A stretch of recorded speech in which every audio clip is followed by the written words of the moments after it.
یەکێک لە گۆشە نوێیەکانی کورسات مەگەزینە کە لە نێو کتێبخانەی نووسەر و ڕووناکبیرانەوە پێشکەش ئەکرێت و بەس لە ئەزمموی ئەو نووسەر و ڕووناکبیرانە کات و لەگەڵیشیا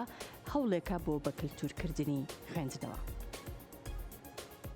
سڵاوتان لەبێ. پێڕست بڕگەیەکی نوێی کورسات مەگەزینە پێکەوە سەردانی کتێبخانەی نووسەرانەکەین و ئاشنابین بە کتێبخانەی نووسەرانی دیاری کورد. بلێکم پرۆگرامی پێڕستیشە میوانی کتێبخانەکەی بەڕێز کامەران سوبحانین. کامەران سڵاو لێبێ. سڵاو دەروونخان بەخێر بن سەرچاو. ئەم کتێبانە مێژوەکەیان یاخۆ بڵێن مێژووی کتێبخانەکە هەر بەم شێوەیە بوو کە لە دەستپێکەوە یاخود لە کتێبێکەوە دەستێ پێ کرد. لە کتێبێکەوە دەستێ پێ کرد. بیرتە لە چ کتێبێکەوە بوو کامەران؟ یعنی بەبەست یەکەم کتێب کە هەت بوو؟ هەم بوو یا کڕی؟ کە هەت بوو. وڵی بیری ئەو نەوەزان باشەوەی کە کڕیت دیوانی پیرەمێرد. دیوانی پیرەمێرد بوو. باشە لەو کتێبۆ بیرۆکەی ئەوەت بۆ هات کە کتێبخانە دروستکەی یاخود ترش کتێبەکان ئەوەندە زۆر بوون ینی ئەبوو کە کتێبخانەیەکیان بۆ دروستکەی؟ لە ڕاستی لە سەرەتای نەوەدەکانەوە بوو کە سەرەتای خوێندنەوەشم بۆ کاتە خوێندکاری پەیمانگای هونەرە جوانەکان بووم تێکەڵاوی دنیای خوێندن بووم و ینی حەزم بە خوێندنەوە کرد. لەو کاتەوە بوو کتێب ئەم کڕی جاروە دوو کتێب مەکرد جاروە کتێبێک مەکڕی کتێبێکم وەرەگەر کتێبێکیانە پێم تبردۆ لە ماڵی باوکما بوو ئەو کتێبانم هەبوو بەڵام دوایی کە هاتمە ماڵی خۆم وردە لە کتێبخانەی بچووکی خۆم دەستم پێگەر تا گەشتم کتێبخانەیە. چەند کتێبێ هەبوو کە بڕیارەدیا کتێبخانەی بۆ دروستکەی؟ ئەگەر هەڵە نەبم نزیکی 200 کتێب بوو. 200 کتێب پێشەوە لەکوێ داتەنان؟ هەر لە ماڵ ئەو کاتە نام لە ماڵی باوکم بیرمەوە لەسەر مێزێک بوو لەناو تاچێکا بوو دامانە. هەرو کتێبانە ئێستاش ماون؟ بەشێکی کەمیان ماون بەشێکی تریشی دیارە فەوتاوە یا نازانم لە ڕاستی فەوتانەکە چۆنە براون یاخود کردوتن بە هەدیە؟ وەڵی دووچەند براون بە تۆ بە زمانێکی مؤدەبانە دزراون بەخشراون ئەوانە. چۆن ئاڵوگۆڕە پێ ئەزانی بیرمێ لە نەوەدەکانە نەرێتێکە بوو کتێبخانەیەک هەبوو لە پشتی فندق ئاشتی ئێستاوە پیاوێک بوو کتێبخانێکی زۆر دانسخە و جوانیە بوو جگەلەوەی کە کتێبی ئەفرۆش هەندێک کتێب بۆیە گۆڕیتەوە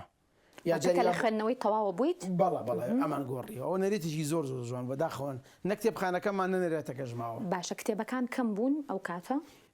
بە دڵنیایە لە نەوەدەکان کتێبی کوردی هەر زۆر کەم بوو. هەندێک لەو کتێبانی کە ئەم خوێندو عەرەبی بوون ئەمبەر ڕۆمان بوون یا مەسەن دیوانی شعری بوون یا دراساتی هونەری بوون ئەم گۆڕیوە بەشتی تر. کام کتێبەیان زۆر چاوەڕێ و کردووە تا بیکڕی چونکە زانین ئەو کاتی کە خوێندکاری ینی پێویستەکە کە هەموو ئەو بودجەی ئەدرێتێ لەلایەن ماڵی باوکەوە بۆ خۆتی سەرفەکەی تۆش ئەم خولیایە ئەوەنی من ئاگادارم زۆر دەمێکە کتێب ئەکرێت و کتێب کۆ. وەڵی ئەوی بیرم بێت دەروونخان بەشێک لە دیوانی شعری کلاسیکی کوردی بەشێک بوو لەوانە کە چاوەڕوانمە کرد. باشە کڕیمە بەشێک لە ڕۆژانە پارەت بۆ کۆکردەوە دیناریان لە نەوەدەکان خۆت زانی گرانیێکی زۆر بوو دەخلمان ینی زۆر مەحدود بوو و ئەو کاتەش بەشێک لەو گەنجی ئەو سەردەمە لەگەڵ گەنجی ئەسا زۆر جیاوازە بەشێک لە کاتمان بۆ خوێندنی قوتابخانە و پەیمانگا و زانکۆ بوو بەشێکیشمان بۆ کار و کاسبی بوو لەو پارەی کە ئەمایەوە بۆ بژێوی ژیانی خۆمان ئەمانە بە کتێب بیرمیێت هەندێک لە کتێبەکانی مەسعود محەممەد ئەوە زۆر چاوەڕەوە کرد کتێبی کەمال مازار ینی کتێبی تریش زۆرە ئێستا بیرم نەماوانی بە کەکڕیت نەو شاردەوە بۆی کەس نەیبات ئەوم بیر نەماوە بەڵام کتێبم زۆر براوە بە دڵنیایی کتێبە زۆر براوە کێ زۆرترین کتێبی بردووی بە ئاشکرا؟ وەڵی من زۆر برادەرەکانم زۆریان بۆ ئێرەوە هەموو جارێکیش من وەکو مجامەلیاڵم چی تانەوەی بەزەندێکیان شەرمیان گرێ نایبن بەڵام ئەوەی کە بیرم بێت ئێستا لەم کاتی بەرنامەیە هاوڕێیەکی خۆشەویستم کاک فەیسەڵ محەممەد ڕێزمانەیە لێرەوە کاک فەیسەڵ خۆی میدیاکار و نووسەر و نووسەرێکی باشەیەت هەموو جارێ کەیت بەس مەپرسە چەندێ جارێکێت ڕەنگە بڵە ساڵی جارێکێت باوەشە کتێبە باوتر هەرەوە بردنێ کە ئیبات یعنی ناشی هێنێتەوە بە ناوی خوێندنەوە ئەیباتیان هەر بە ناوی ئەوەی کە بۆ خۆی بێ بە ناوی خوێندنەوە ئیبات باشە بە دڵنیایی شۆ نایێن کاک فەیسەڵ داواکارین دەرەوە کتێبەکانی کە کامەران بگەڕێنیتەوە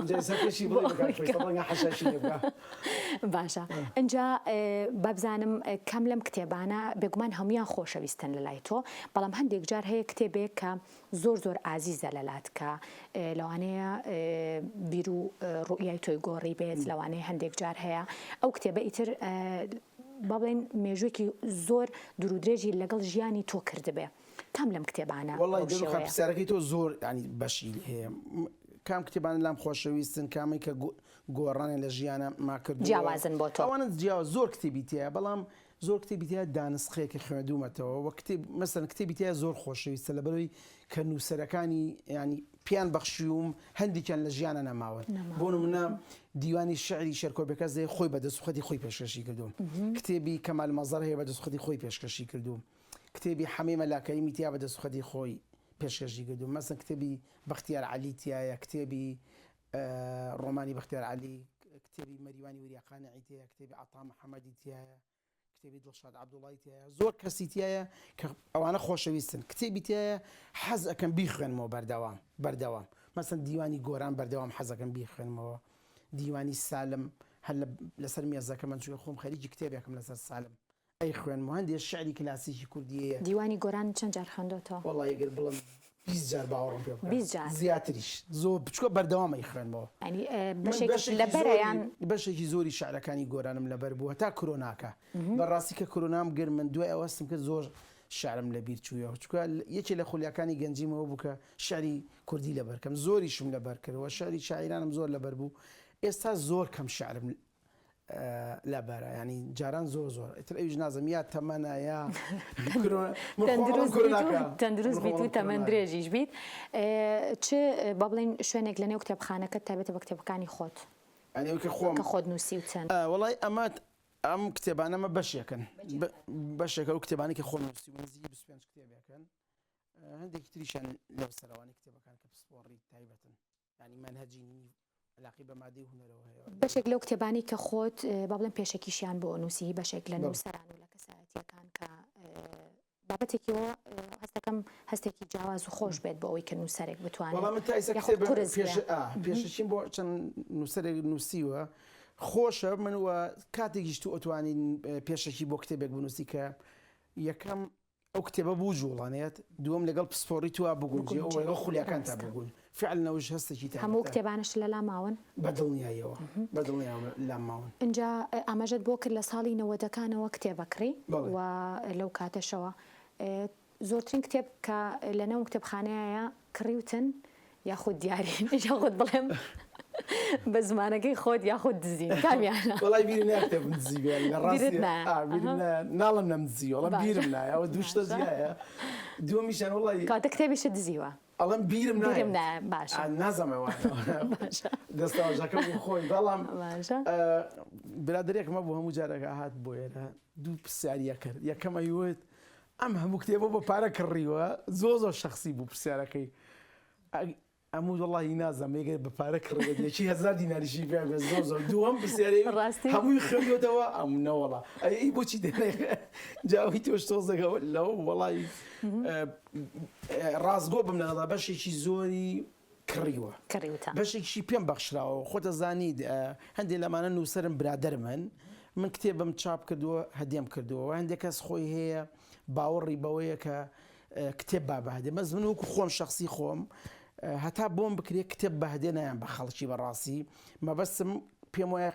ئەبێ کتێب بهای هەبێەوە قیمەتی هەبێت یعنی بکڕێت چۆن هەموو پێداویستەکانی ژیان تۆ بۆن بە پارە کڕی جلوبەرگ بە پارە کڕی خواردن بە پارە کڕی کەمالیات ئەبێ کتێبیش بە پارە چکە ڕۆشنبیری ئینسان زیایەکە بۆی نابێت کتێب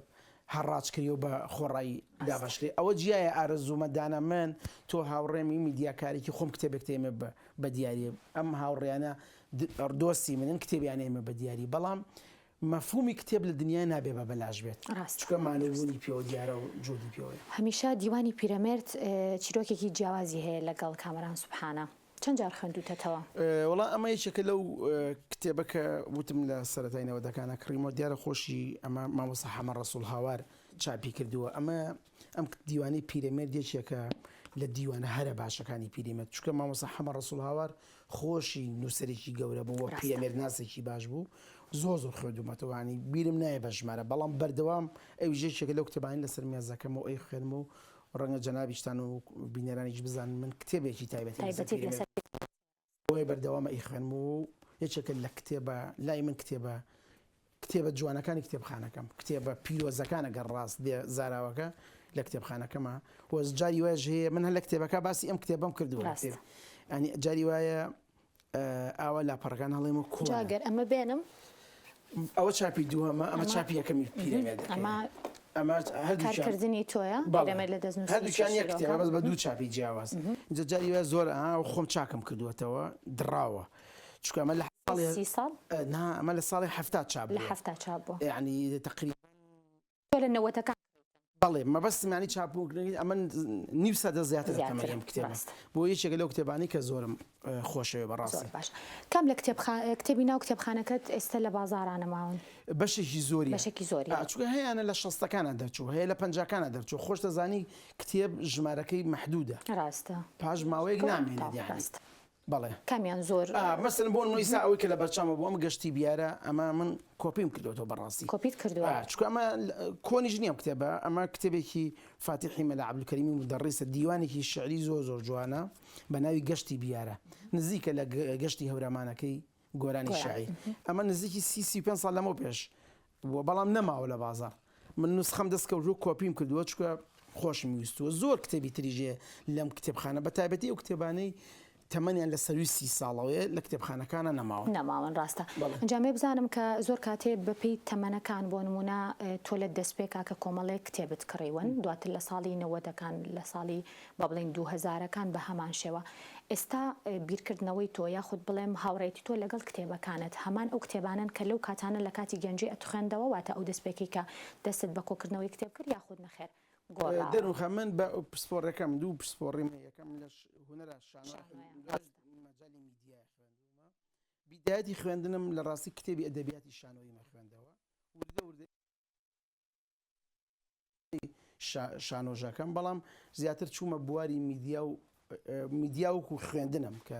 ماجستەرە خوێنم لە میدیایە، بەڵام زیاتر چوومە بواری ئەدەبیات و ئەدەبیاتی کلاسیکی کوردی و زیاتر لەو بوارە شایسا خوێنمەوە، جگە لەوەی کە بیرەوەریش زۆرە خوێنمەوە، ڕۆمانیش زۆرە خوێنمەوە، بەڵام بیرەوەری نووسرە ناودارەکانی دنیا، نووسرە ناودارەکانی کورد ئەخوێنمەوە. زۆر باشە ماشەڵڵا کە کامەران کتێبخانەکەی ئەم لایە کە ئێمەین و ئەو بەریشە و لە قاتی خواری شۆک خۆی ئاماژێ پێکرد کتێبخانەیەکی تری گەورەی هەیە، بە چاو لەسەر کتێبخانەی کێیە؟ هەموو کاتێ حەستە کردی خۆت وایە تایبەتە لە ڕاستی، وەڵام منیی لەو کتێبخانە حەزمە کرد،